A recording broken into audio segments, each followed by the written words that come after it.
नाम। कबीर जिह्वा तो वाए भली, जो रटे हरि नाम। नहीं तो काट के फेंक दियो, ये मुख में भलो ना चाम। अब परम पिता परमात्मा कबीर परमेश्वर हमें कितना सुंदर उदाहरण देते हैं कि मनुष्य जीवन आपको प्राप्त हुआ है, इसका मूल उद्देश्य भगवान की भक्ति करके कल्याण करवाना है। और यदि मनुष्य जीवन पाकर भक्ति नहीं करते हो, इस जिह्वा से तुम भगवान के गुणगान नहीं करते हो, तो कहते हैं इस जीव की कति आवश्यकता नहीं, इसको काट के फेंक दो, इससे अच्छा तो ये मुंह में चाम ठीक नहीं। एक परमात्मा के गुणगान ना करके, भगवान की भक्ति ना करके हम जीव वैसे क्या काम करते हैं। दिन में 100 झूठ बोला अपने पेट के लिए, मन माने किसी अपने से वीक व्यक्ति को इसे वचन बोल देते हैं जुबान से, वो बेचारा जलता रहता है, भुनता रहता है, उसकी आत्मा रोती रहती। तो परमात्मा कहते हैं हितै पराई आत्मा तू जीव बांध तलवार। जीवा रूपी तलवार से तू औरों की आत्मा को कत्ल करता है, उनको दुखी करता है। तो इस जिह्वा का मूल उद्देश्य परमात्मा की भक्ति करना है।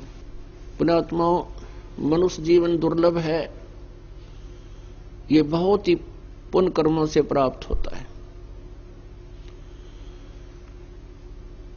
और ये मनुष्य जीवन 2 प्रकार से प्राप्त होता है। एक तो टर्न वाइज मिलता है, नंबर वाइज। जैसे परमात्मा कबीर देव ने, उस अमर पुरुष ने एक विधान बनाकर दे रखा है इस काल को, यहाँ के भगवान को, ब्रह्म को, कि इस प्राणी को तूने एक मानव शरीर अवश्य देना है।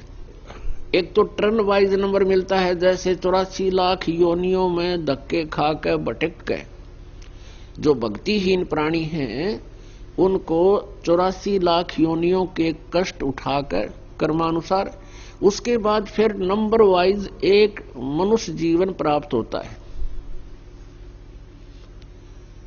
और दूसरे वो पुण्यात्मा हैं जो पहले सत साधना करते थे, भक्ति करते थे, किसी कारण से उनका मोक्ष नहीं हो सका, और फिर वो पिछले संस्कारों से, भक्ति से, पुण्य से उनको मनुष्य जीवन लगातार कंटिन्यू मिलते आ रहे हैं। किसी को 2 मिल गए, किसी को 10, किसी को 20, किसी को 30 भी हो सकते हैं, 100 भी हो सकते हैं। लेकिन सत भक्ति आगे नहीं मिली तो फिर वो भी 84 लाख योनियों में ऐसे ही भटकेंगे। जो पुण्यात्मा मनुष्य शरीर प्राप्त है वो सभी पुण्यात्मा हैं, क्योंकि बहुत अच्छे पुण्यों से ही मानव शरीर प्राप्त होता है। अब जैसे किसी व्यक्ति के पुण्य और पाप अलग अलग डिपॉजिट होते हैं, तो पुण्यों के आधार से वो स्वर्ग जाता है, स्वर्ग में अपने पुण्यों को क्षीण करके फिर पाप भोगने के लिए नरक जाता है।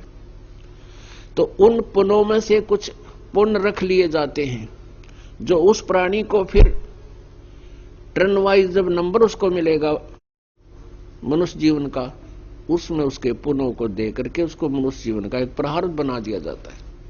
और दूसरे वो प्राणी हैं, पिछले जन्मों में भी मनुष्य थे, कुछ भक्ति करते थे, मोक्ष नहीं हुआ, उस कारण से